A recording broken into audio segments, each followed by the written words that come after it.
So we've sewn our bias onto this edge here. Now we just need to press the edge. So this is what we'll do in one go is we'll actually be pressing the seam open, and we'll be pressing the bias flat.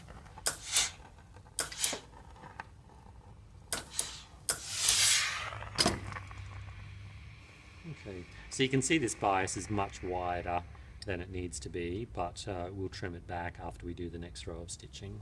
So what we're going to do is go back to the machine, fold that edge under, and we're going to ditch stitch in here next to the bind, and then trim away the seam.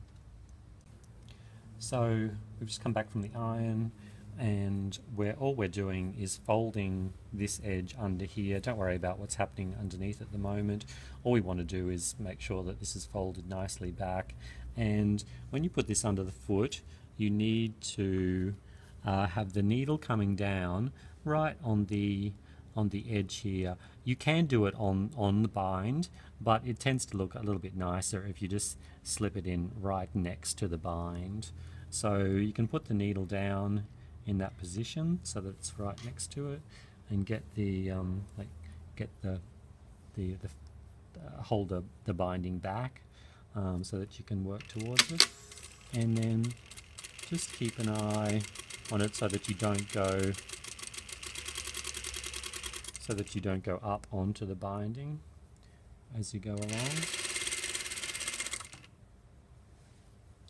And of course, oops, I just had gone up onto the binding a little bit then. So I did actually go, in a small section I did go up onto the binding, but again keep in mind that if you're using the right colour matching thread, if you do go up onto the binding, it won't be very obvious anyway.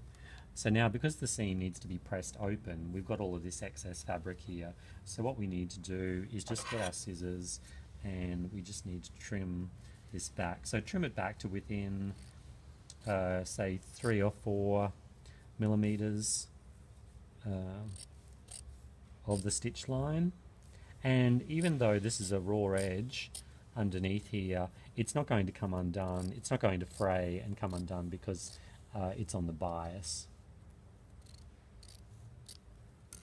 Okay, and you can see that I've trimmed it back so that when this seam folds back, we don't have the bulk of a double layer of binding going into the seam allowance there. So there, I've just done one edge, and you'll do the same on the other one, and you'll have a Hong Kong bound open seam.